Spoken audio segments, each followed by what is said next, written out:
So recently I've actually been in the market for a new reverb pedal, and just as I was about to buy one, this company called Klowra reached out and asked if I wanted to get one for free from them in exchange for a review, which is not something that I typically do, but because I was just about to get one, and also it's like the most expensive pedal on your board typically, I thought, what the heck, why not? I'll give it a shot. Not a video that I've made in the past. I have no idea how this is going to do. I don't know if you all really like gear review videos at all. Maybe, maybe not. Let's find out. I was generally happy with my previous reverb pedal, but there were a few issues that I was noticing with it. I can get into those, but I think I just start by showing you kind of how the physical build of the two pedals differs. So this is the pedal that I used to have. It's a Mooer R7, which is a Amazon pedal. It's made in China. I'm not sure exactly where. They're probably about $90. I can't remember how much, maybe less at this point.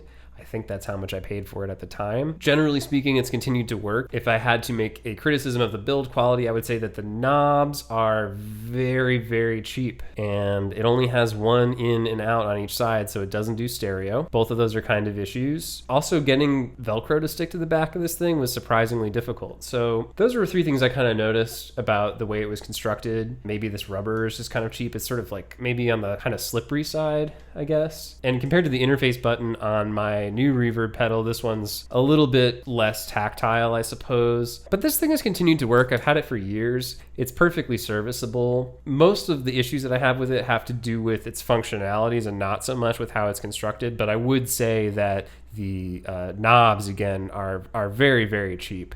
And you really, you can feel that when you touch them. They're made out of this hard, brittle plastic that I'm sure if you came down on it or dropped it, it would probably just shatter. So the pedal that Klowra sent me is this one. It's called the Limbo. It's part of a series of 4 pedals that they put out recently. It's actually made in the same factory that Hotone uses to produce their pedals. But at any rate, I can feel that it's of a superior build quality to the previous one. The knobs are more rubbery and they feel a lot more solid. The LED push button on the front, it feels a little bit more substantial. I'm a little worried that it might break off because it's so extruded from the front of the pedal, but it has a lot of shielding from the knobs above it and also the switch below it. It also has 2 outs and 2 ins, so it does stereo, which is very nice. And it also has an in for an expression pedal control, so you can actually control the volume of this thing directly. So it has about 11 different types of reverb built into it, and I'll start showing you what those sound like in a second. That's 3 more or 4 more than this one, which only has 7. And in reality, this actually only has 1 kind of reverb on it. There's just different presets which you can change, but they're all roughly the same kind of reverb, which is not really the case with this one, and I'll sort of explain what I mean by that shortly. So immediate impressions, superior build quality. It seems like there's more functionality here, and there's some other stuff that this does, which I'll get into the nitty-gritty of as well in a second. It's a little bit more expensive. I think this one will run you about $130 as opposed to about $90.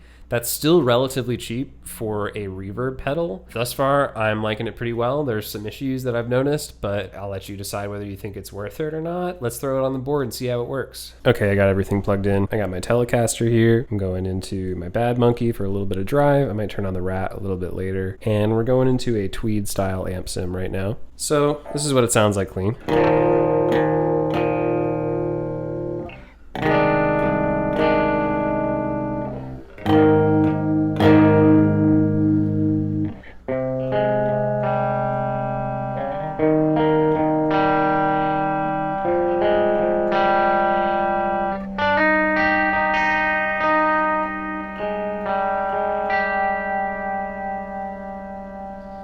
Pretty nice.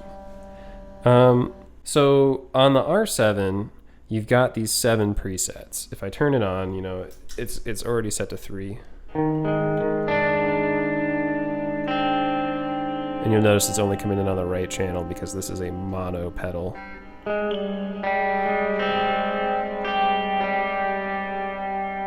And it sounds all right. But if I switch between the different modes, like if I go to 2, for example,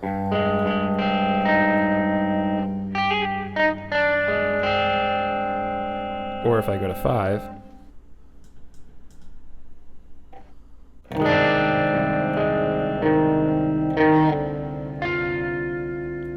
it doesn't really sound substantially different. And as far as I can tell, each of these presets just allows you to access a different setting of the 5 knobs on the face of the pedal. So we're not talking about different forms of reverb, really. Like it says plate, hall, church, whatever on the side, cave, but they're just different levels of pre-delay and decay and low cut and high cut and level overall, right? So that's a little bit limiting. And additionally, like I'll show you the deepest it goes in terms of decay.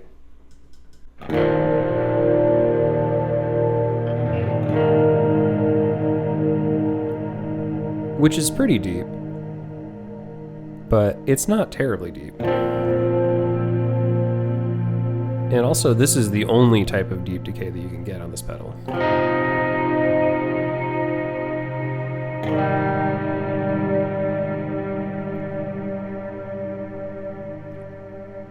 And truthfully, I was kind of hoping to get a pedal that had a little bit more color to it, a little bit more versatility in terms of how much decay it could do. So I think I found that in the Limbo for sure.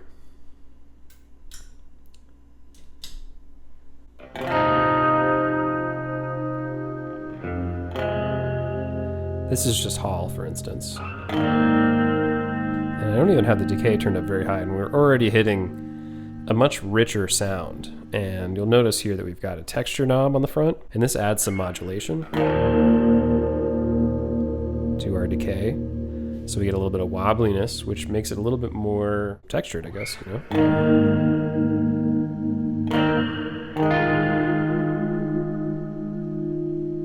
And you can back that off if you don't like it so much.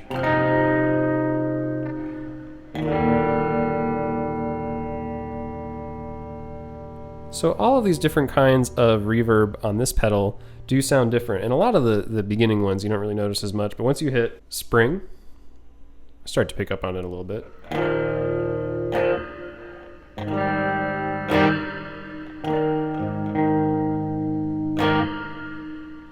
Sounds to me a lot like the spring reverb on my Fender amp from back in the day. I haven't had spring reverb in a long time, and truthfully don't love the sound of spring reverb, but it does sound like spring reverb, which is pretty cool. For me, the real meat of this pedal in terms of its functionality comes in the further downstream types of reverb. They've got swell, hazy, shimmer, and tide, I think that is the last one. And these have a lot more going on in terms of how the decay sounds. For instance, you can sort of hear this has almost a little bit of a built-in delay to it. You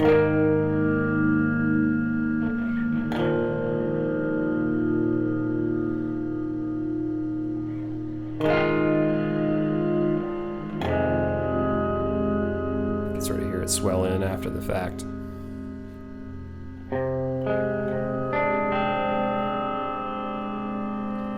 And as you add texture, these get even wilder sounding for sure.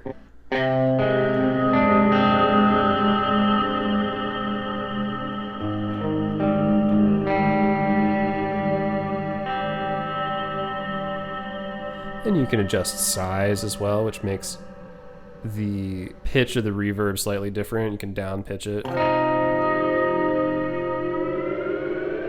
pitch it upward. You can affect the brightness.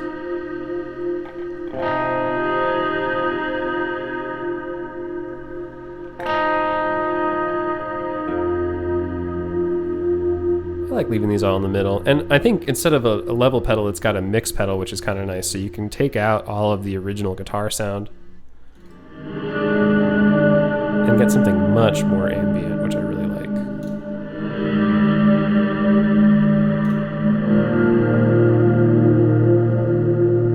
Let's see how hazy sounds.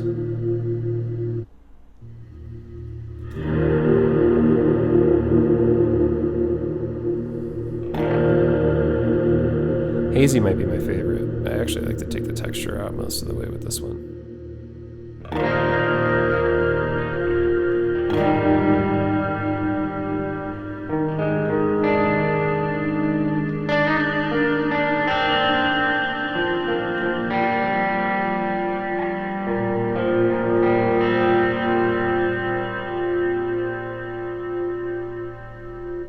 Shimmer is cool too. Shimmer has a lot of after effect and little, almost sounds like an organ.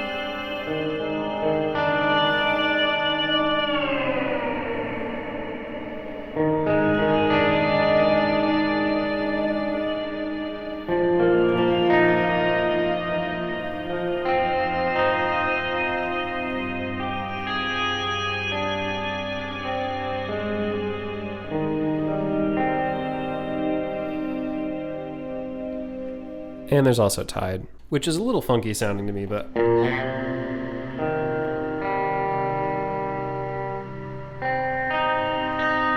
see, it has kind of a hiss to it, which becomes more obvious when you turn up the texture.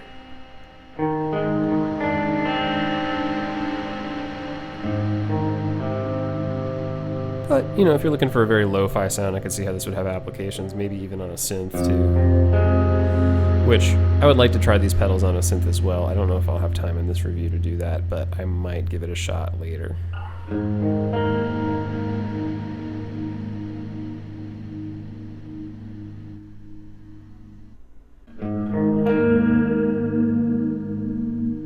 So there's a lot of functionality here, and a key difference between this and the R7, as I stated, is that all of these reverbs sound very distinctly different. It's not like you just have different levels of the same kind of reverb.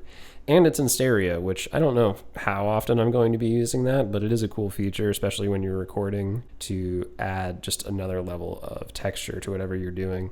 I think it works really well with my chorus too. I'll just switch that on for a second.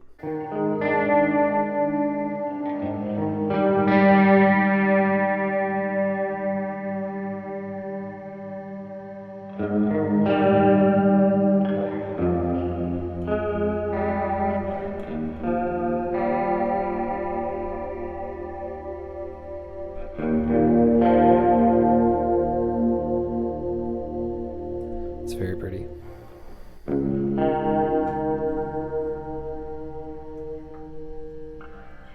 And let's see how it sounds with the Rat as well.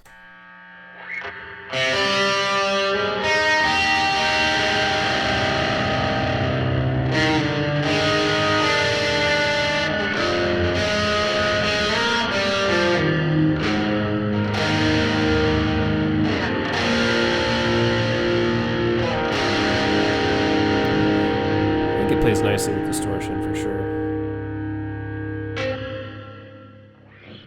No serious complaints there.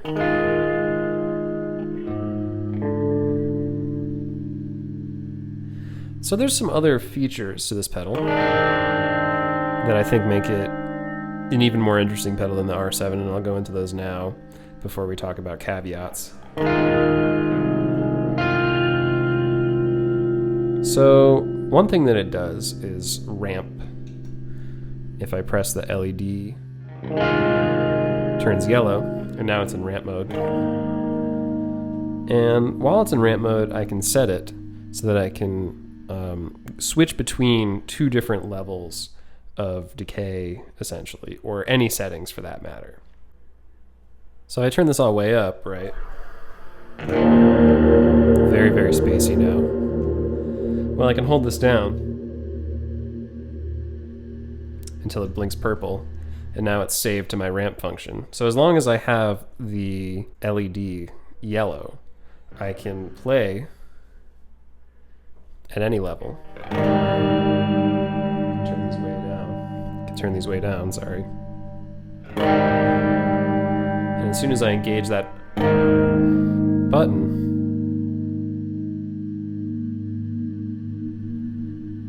the other decay will fade in, the other reverb will fade in.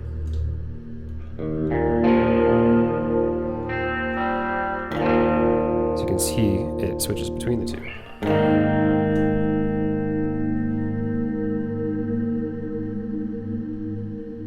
Which is nice. It's like having two reverb pedals in one, especially because you don't necessarily have to have it set like this. You can go into the settings by turning it off and entering boot mode, which happens by holding down the on-off switch while you pull the power and then reinsert it. And then this light will start blinking. Here, I'll show you. Now I'm in settings, right? And you can use this to enter latch mode with ramp, which means that rather than having to hold down the pedal in order to engage ramp, you can have it just turned on when you click the pedal once, and then it'll turn off when you click it again. So right now that light is blinking red, and that actually indicates buffered bypass mode. If I click this again, it'll switch to green, and that's true bypass. It has both. This is one of the things that I don't love as much about this pedal. On true bypass mode, when you turn the pedal on, there is a weird hitch in volume, possibly just because it's switching between one signal to another. I don't love that. So I leave it on buffered bypass. all the time. I've noticed that it's not nearly as bad when you have it set that way. Another feature that this pedal has that's pretty cool is a freeze/infinite mode. And you can switch between the two of them by moving this back and forth, one side to the other. I prefer the infinite mode personally. So while the light is white, and I'm strumming, if I hold down the pedal like before, it will let the reverb trail infinitely.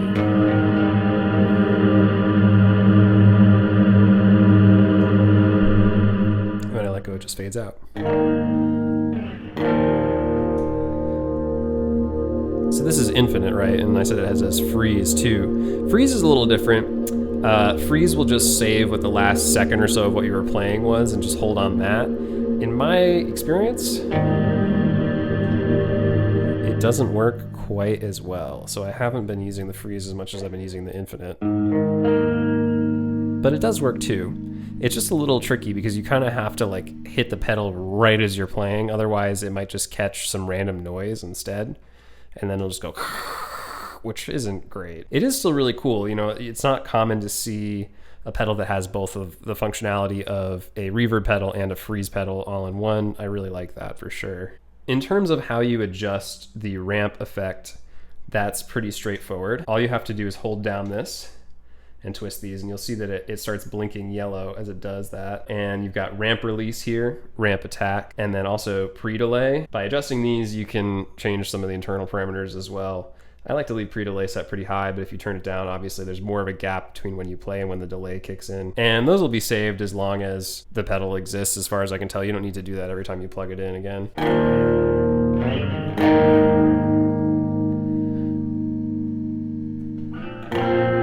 So obviously ramp attack, that refers to this time it takes for the ramp to swell inward, and then ramp release refers to the amount of time it takes for it to fade when you're in ramp mode. The pre-delay just applies to everything, so it affects every form of delay that you have going on at once.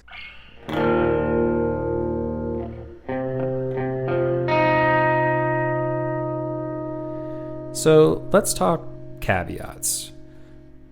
One thing that I've noticed about this pedal is that sometimes it just turns off on its own. I'm not really sure what causes that. It doesn't seem to happen when it's plugged in by itself, but when it's plugged into my power supply on my board, it does sometimes just turn off. And that's never happened with the R7 before. I'm not sure why it's doing that. I might try doing a firmware update, which was recommended to me by the company when I was talking to them about another pedal, which they also sent me and I'm going to review later. That was very nice of them. Maybe that will resolve that issue. I'm not entirely certain. It hasn't happened to me too frequently, but it seems like when it happens, it starts happening more and more frequently, and then you have to unplug it and then plug it back in again. It's very strange. It also seems like the left and right side of the guitar maybe cut in and out at different times, which is kind of weird if you're running in stereo. I don't anticipate doing that myself, so I don't think it make a huge difference, but it might be an issue if you're planning on using this for that purpose. I would also say that some of the more like noisy kinds of reverb on this pedal maybe don't play super nice with distortion. When you really crank it, it starts to get kind of like white noisy, I guess. That's just something to keep in mind. I think they still work really well for textural stuff.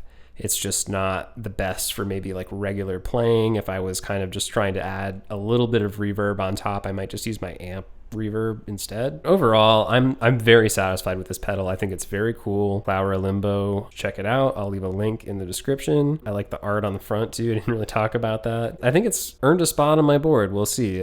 Time will tell. I might just test it out for a while and we'll see if it stays put, but it's a really great pedal and I really appreciate Klowra for sending it to me, and I hope you learned a little bit about how it works. And yeah, have a nice one. Thanks.